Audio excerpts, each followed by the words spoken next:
भगवान की जय। प्यारे कृष्ण कन्हैया लाल की जय। श्रीमद् भगवत गीता अध्याय 5 कर्मयोग।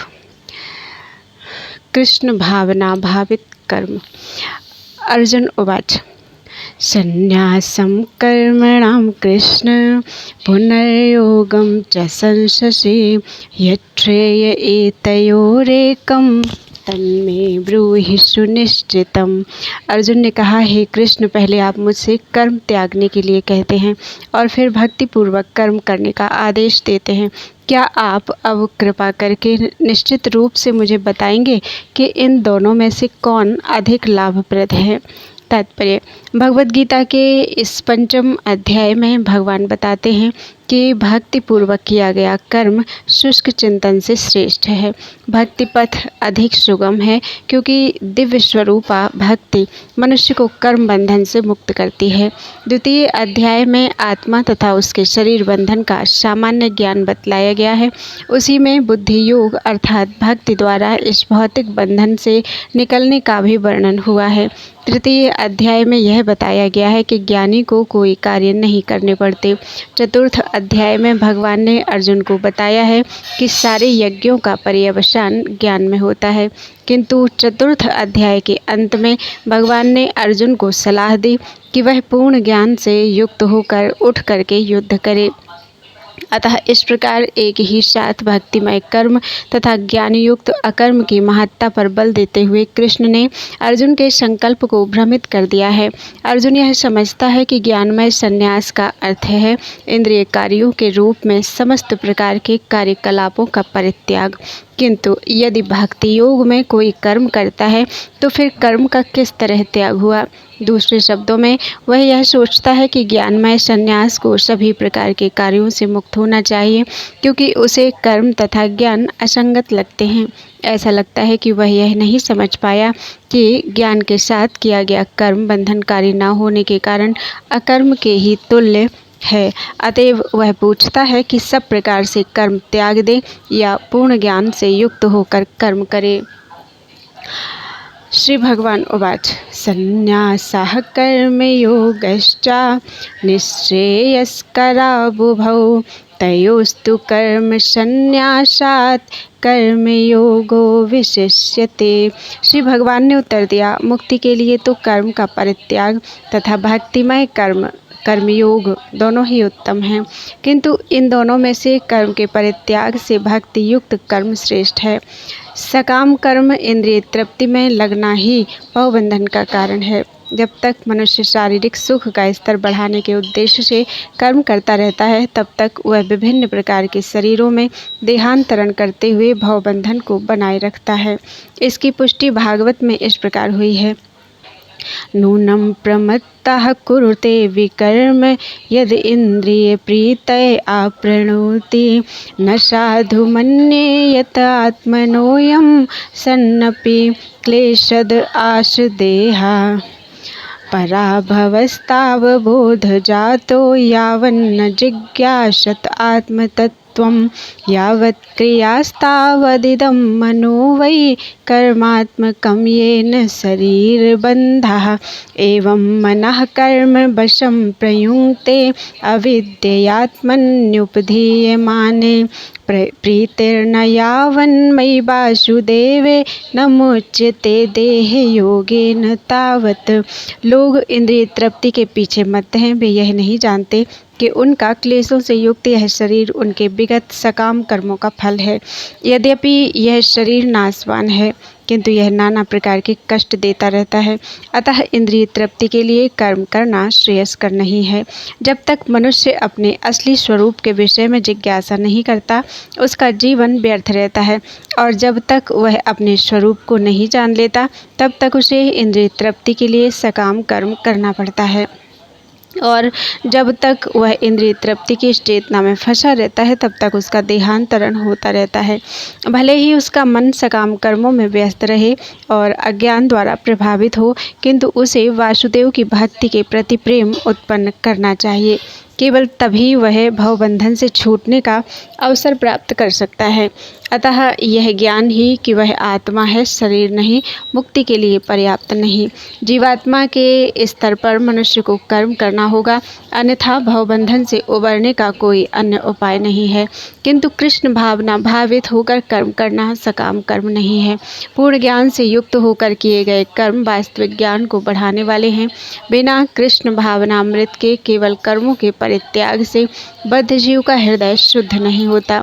जब तक हृदय शुद्ध नहीं होता तब तक सकाम कर्म करना पड़ेगा, परंतु कृष्ण भावना भावित कर्म कर्ता को स्वतः सकाम कर्म के फल से मुक्त बनाता है, जिसके कारण उसे भौतिक स्तर तक उतरना नहीं पड़ता। अतः कृष्ण भावना भावित कर्म संन्यास से सदा श्रेष्ठ होता है, क्योंकि संन्यास में नीचे गिरने की संभावना बनी रहती है। कृष्ण भावनामृत से रहित संन्यास अपूर्ण है, जैसा कि श्रील रूप गोस्वामी ने भक्ति रसामृत सिंधु में पुष्टि की है।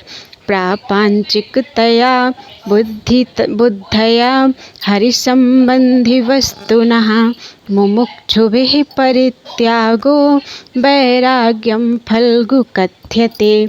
जब मुक्तिकामी व्यक्ति श्री भगवान से संबंधित वस्तुओं को भौतिक समझकर उनका परित्याग कर देते हैं तो उनका संन्यास अपूर्ण कहलाता है। संन्यास तभी पूर्ण माना जाता है जब यह ज्ञात हो कि संसार की प्रत्येक वस्तु भगवान की है और कोई किसी भी वस्तु का स्वामित्व ग्रहण नहीं कर सकता। वस्तुतः मनुष्य को यह समझने का प्रयत्न करना चाहिए कि उसका अपना कुछ भी नहीं है, तो फिर संन्यास का प्रश्न ही कहाँ उठता है। जो व्यक्ति यह समझता है कि सारी संपत्ति कृष्ण की है, वह नित्य सन्यासी है। प्रत्येक वस्तु कृष्ण की है, अतः उसका उपयोग कृष्ण के लिए किया जाना चाहिए। कृष्ण भावना भावित होकर इस प्रकार का पूर्ण कार्य करना मायावादी सन्यासी के कृत्रिम वैराग्य से कहीं उत्तम है। ज्ञेयः स नित्य सन्यासी यो न द्वेष्टि न कांक्षति निर्द्वंद्वो हि महाबाहो सुखम बंधात् प्रमुच्यते। जो पुरुष ना तो कर्म फलों से घृणा करता है और न कर्म फल की इच्छा करता है, वह नित्य सन्यासी जाना जाता है। हे महाबाहु अर्जुन, ऐसा मनुष्य समस्त द्वंद्वों से रहित होकर भवबंधन को पार कर पूर्णतया मुक्त हो जाता है। तात्पर्य: पूर्णतया कृष्ण भावना भावित पुरुष नित्य सन्यासी है, क्योंकि वह अपने कर्मफल से ना तो घृणा करता है और ना ही उसकी आकांक्षा करता है। ऐसा सन्यासी भगवान की दिव्य प्रेमा भक्ति के परायण होकर पूर्ण ज्ञानी होता है, क्योंकि वह कृष्ण के साथ अपनी स्वाभाविक स्थिति को जानता है।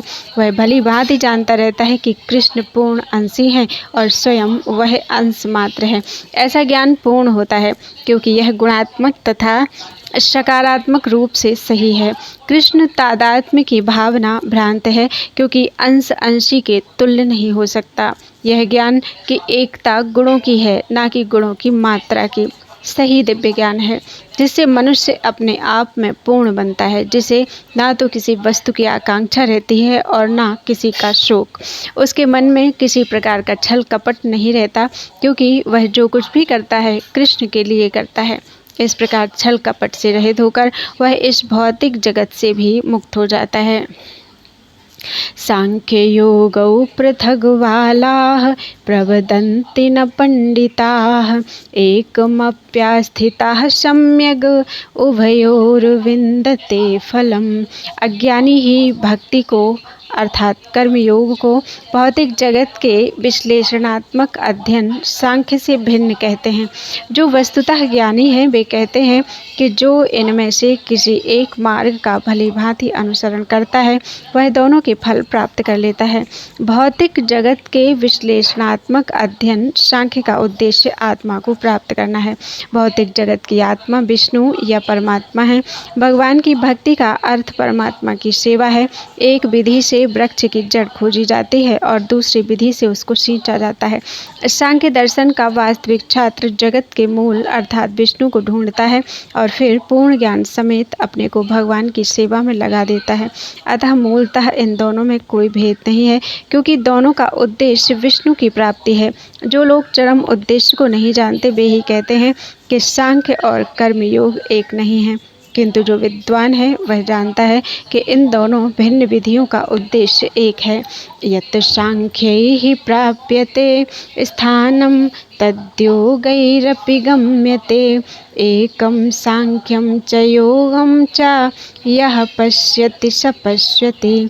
जो यह जानता है कि विश्लेषणात्मक अध्ययन सांख्य द्वारा प्राप्त स्थान भक्ति द्वारा भी प्राप्त किया जा सकता है, और इस तरह जो सांख्य योग तथा भक्ति योग को एक समान देखता है वही वस्तुओं को यथारूप में देखता है। तात्पर्य: दार्शनिक शोध का सांख्य का वास्तविक उद्देश्य जीवन के चरम लक्ष्य की खोज है।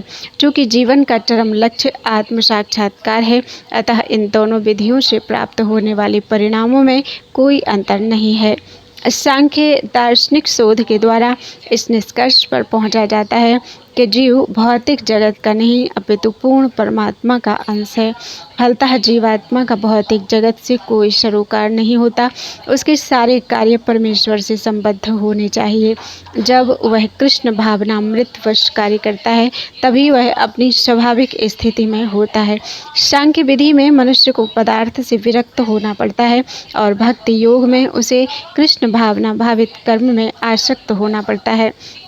वस्तुतः तो दोनों ही विधियां एक हैं, यद्यपि ऊपर से एक विधि में विरक्ति दिखती है और दूसरे में आसक्ति है। जो पदार्थ से विरक्ति और कृष्ण में आसक्ति को एक ही तरह देखता है वही वस्तुओं को यथारूप में देखता है। बोलो वृंदावन बिहारी लाल की जय।